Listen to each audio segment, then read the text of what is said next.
Renungan Pagi menjadi Putra dan Putri Allah oleh Ellen G. White, 27 Juli 2021. Mari kita berdoa. Bapa kami yang di sorga, Allah pencipta langit dan bumi, laut dan segala isinya, Allah yang maha besar, maha kuasa, sumber segalanya, yang kami sembah selalu melalui anak-Mu yang tunggal, Yesus Kristus. Terpujilah Yesus, anak Allah yang maha tinggi, yang adalah pencipta dan penyempurna iman kami. Pada pagi hari ini kami bersyukur boleh bangun dan berbakti, dan sebagaimana membaca dan mendengarkan nasihat firman-Mu, kiranya ini menjadi penggugah dan pembaharuan bagi kami, agar kami mencapai standar tinggi. Beserta kami ya Bapa, sepanjang berbakti ini kehendak-Mu yang jadi. Ampun kami akan dosa dan salah, karena kami berdoa hanya dalam nama anak-Mu yang tunggal, Yesus Kristus, yang adalah Tuhan dan Juru Selamat kami. Amin. Renungan hari ini akan dibacakan oleh Ibu Poppy Kumentas. Silahkan Ibu Poppy. Selamat pagi.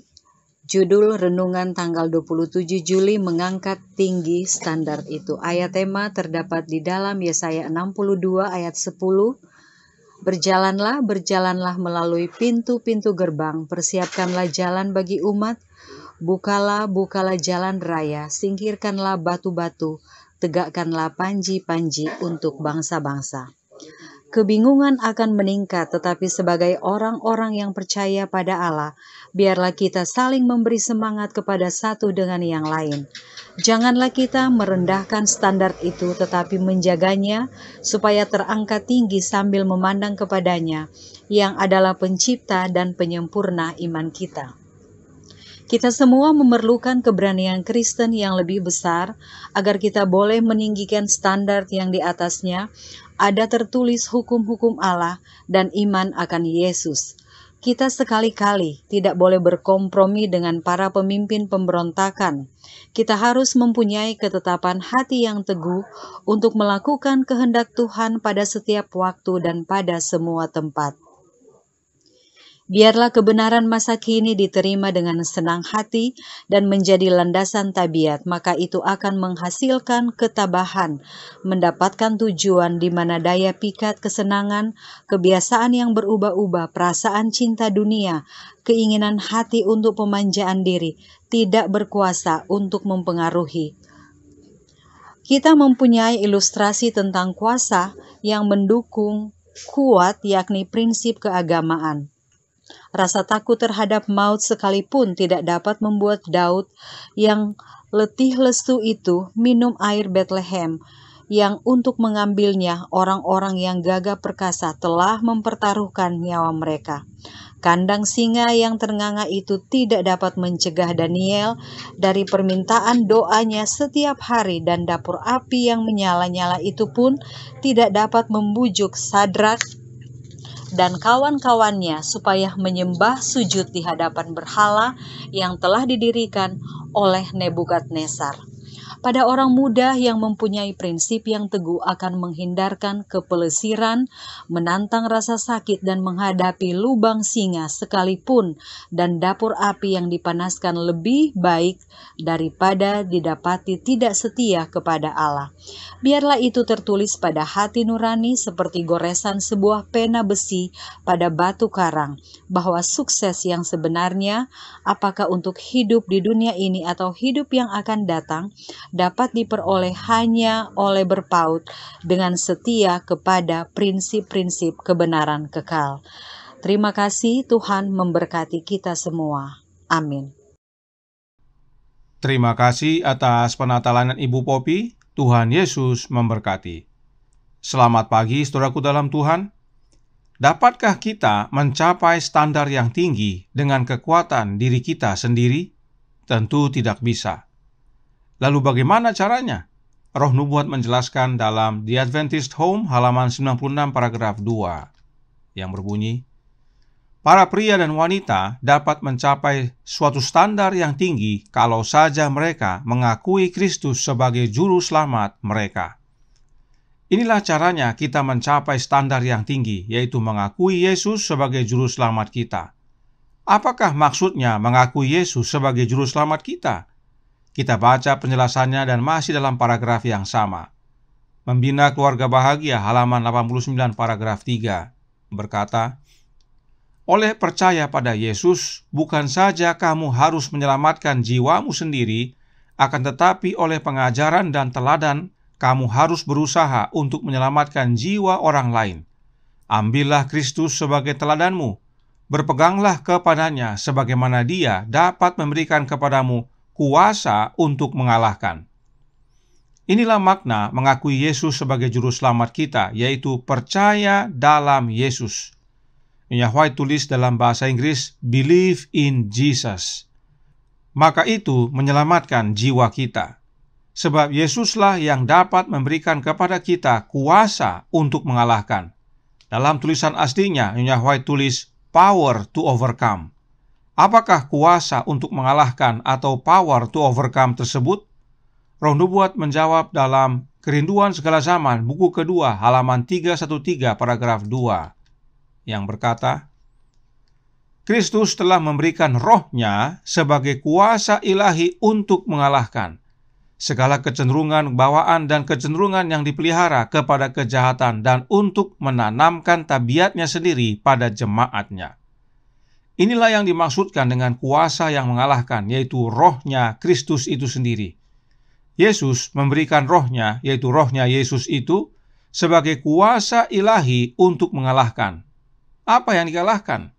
Mengalahkan kecenderungan bawaan kita, yaitu dosa, serta untuk menanamkan karakter Yesus kepada umat-Nya, sebab karakter Yesuslah standar yang tinggi tersebut.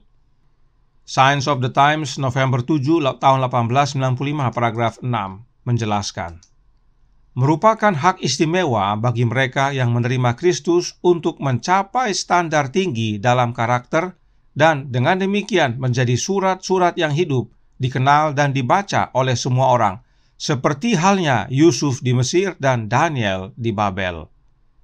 Standar tinggi yang dimaksudkan adalah standar tinggi dalam karakter, dan itu dapat kita capai hanya dengan menerima Kristus dalam hidup kita. Inilah pengalaman dari Yusuf dan Daniel, dan tidak heran Daniel disebutkan dalam renungan hari ini. Nah, dalam renungan hari ini disebutkan ada 3 contoh yang telah mencapai standar yang tinggi, yaitu Daud, Daniel, dan 3 teman-temannya. Nah, dikatakan tadi bahwa mereka yang mencapai standar tinggi adalah mereka yang percaya Yesus sebagai juru selamat. Apakah mereka ini percaya Yesus sebagai juru selamat? Roh Nubuat dan Alkitab menyatakan, mari kita lihat penjelasannya. Manuskrip 12 tahun 1902 paragraf 7 menjelaskan tentang Daud, yang berbunyi, Daud berbicara tentang dia, aku senantiasa memandang kepada Tuhan, karena Ia berdiri di sebelah kananku, aku tidak goyah. Sebab itu hatiku bersuka cita dan jiwaku bersorak-sorak, bahkan tubuhku akan diam dengan tentram. Sebab Engkau tidak menyerahkan aku kepada dunia orang mati, dan tidak membiarkan orang kudus-Mu melihat kebinasaan. Engkau memberitahukan kepadaku jalan kehidupan. Engkau akan melimpahi aku dengan sukacita di hadapan-Mu. Kisah 2 ayat 25 sampai 28. Dia yang Daud maksudkan adalah Yesus. Dan Daud tulis dalam Mazmur 16, yang kemudian dikutip oleh Petrus dalam khotbahnya pada hari Pentakosta, bahwa kuasa roh yang dicurahkan pada hari Pentakosta adalah dari Yesus.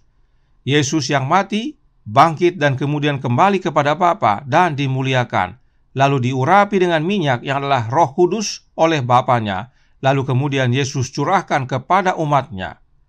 Jelas, Daud percaya bahwa Yesus adalah juru selamat. Itu sebabnya dikatakan, Engkau tidak menyerahkan aku kepada dunia orang mati. Yesus memang mati, tetapi Dia tidak mati selamanya. Dan dikatakan, tidak membiarkan orang kudus-Mu melihat kebinasaan. Yesus mati bukan untuk kebinasaan, tetapi akan dibangkitkan oleh Bapa.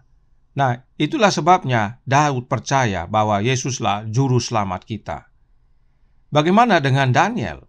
Oh, sama. Daniel menubuatkan tentang Yesus. Mari kita baca langsung dari Alkitab dalam Daniel 9 ayat 24 sampai 26 yang berkata, 70 kali 7 masa telah ditetapkan atas bangsamu dan atas kotamu yang kudus, untuk melenyapkan kefasikan, untuk mengakhiri dosa, untuk menghapuskan kesalahan, untuk mendatangkan keadilan yang kekal, untuk menggenapkan penglihatan dan nabi, dan untuk mengurapi yang maha kudus.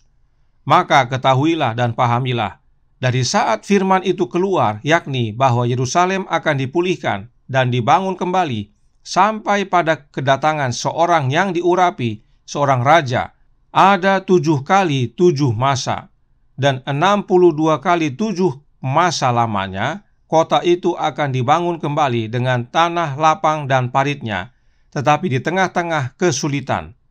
Sesudah ke-62 kali 7 masa itu akan disingkirkan seorang yang telah diurapi, padahal tidak ada salahnya apa-apa. Maka datanglah rakyat seorang raja memusnahkan kota dan tempat kudus itu, tetapi raja itu akan menemui ajalnya dalam air bah, dan sampai pada akhir zaman akan ada peperangan dan pemusnahan seperti yang telah ditetapkan. Seorang yang diurapi itu adalah Yesus Kristus yang menjadi juru selamat kita, yang disingkirkan atau dibunuh padahal tidak ada salahnya. Sebab memang oleh kematian Yesuslah dosa dikalahkan atau diakhiri. Jelas Daniel percaya bahwa Yesus adalah juru selamat. Bagaimana dengan teman-teman Daniel? Oh, mereka bukan hanya percaya, tetapi mengalami lambang kelepasan itu. Mari kita baca dalam suratnya nomor 90 tahun 1897 paragraf 21 yang berbunyi, mendengar hal ini, raja sangat marah dan tindakannya sangat kejam dan murka. Dia memerintahkan Sadrak, Mesak, dan Abednego untuk dilemparkan terikat ke dalam perapian yang menyala-nyala. Tetapi terima kasih kepada Tuhan, dia tidak melupakan miliknya. Ketika orang-orang yang setia dilemparkan ke dalam dapur api, Tuhan menyatakan dirinya secara pribadi. Kristus berdiri di sisi mereka dan keempatnya berjalan di dalam dapur api. Nyala api mengenali kehadiran Dia yang perkasa dalam kekuasaan dan efisiensi. Penguasa panas dan dingin menuntut kepatuhan dari alam, dan nyala api kehilangan kekuatannya untuk menghanguskan.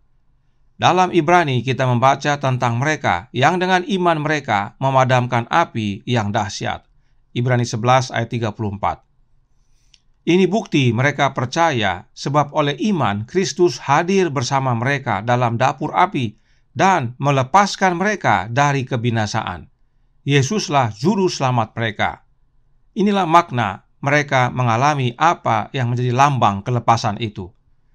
Tidak heran Daud, Daniel, dan Sadrak, Mesak, serta Abednego dijadikan contoh yang mencapai standar tinggi dalam renungan hari ini. Sebab standar tinggi itu hanya dengan mengakui Yesus sebagai juru selamat mereka. Dan mengakui itu adalah percaya dalam Yesus bahwa Dia memberikan kuasa untuk mengalahkan, yang adalah rohnya Yesus itu sendiri. Ini pesan penting, sebab bila kita mengaku Yesus sebagai juru selamat kita, tetapi kita menerima kuasa dari oknum lain, maka itu bukanlah percaya. Malah itu artinya dusta. Jika kita percaya bahwa Yesus adalah juru selamat kita, maka kuasa yang kita terima harus dari Yesus, yang adalah rohnya yang kudus. Sebab Yesuslah yang memberikan kuasa yang mengalahkan itu, yang adalah rohnya Yesus itu sendiri. Dan kuasa yang mengalahkan itu adalah untuk mengalahkan dosa. Dan hanya Yesus yang telah mengalahkan dosa. Bisa lihat, saudaraku dalam Tuhan, betapa penting mengaku Yesus sebagai juru selamat dan menerima rohnya yang mengalahkan kuasa dosa itu. Karenanya, agar kita mencapai standar yang tinggi, yaitu karakter Yesus, yang perlu kita terima adalah kehadiran rohnya Yesus. Sebab rohnya Yesus itulah kuasa untuk mengalahkan dosa, dan oleh rohnya lah Dia menanamkan karakternya pada jemaatnya. Ingat tadi kutipan dalam Kerinduan Segala Zaman buku kedua. Oleh sebab itu, Counsels for the Church halaman 56 paragraf 4 menyatakan, mereka harus memiliki kasih karunia-Nya. Apa itu? Roh Kristus untuk membantu kelemahan mereka, atau mereka tidak dapat membentuk karakter Kristen. Jelas sekali, mau standar tinggi dalam karakter Kristus? Hanya satu caranya, yaitu memiliki Roh Kristus. Kiranya ini menjadi penggugah dan pembaruan bagi kita. Tuhan memberkati, saya bawa dalam nama Yesus. Amin. Mari kita berdoa. Bapa kami yang di sorga, Allah pencipta langit dan bumi, laut dan segala isinya, Allah yang maha besar, maha kuasa, sumber segalanya, yang kami sembah selalu melalui anak-Mu yang tunggal, Yesus Kristus. Terima kasih atas nasihat indah pagi hari ini, bahwa untuk mencapai standar tinggi, yaitu karakter Kristus, hanya satu yang kami perlukan, yaitu kehadiran Kristus dalam hati ini, yaitu kehadiran Roh-Nya. Dan itu adalah karena kami percaya bahwa Dia adalah juru selamat kami. Oleh iman kami terima keselamatan yang telah Dia sediakan. Karenanya, curahkan roh anak-Mu ya Bapa dalam hati ini, beserta kami sepanjang hari ini, kehendak-Mu yang jadi. Ampun kami akan dosa dan salah, karena kami berdoa hanya dalam nama anak-Mu yang tunggal, Yesus Kristus, yang adalah Tuhan dan Juru Selamat kami. Amin.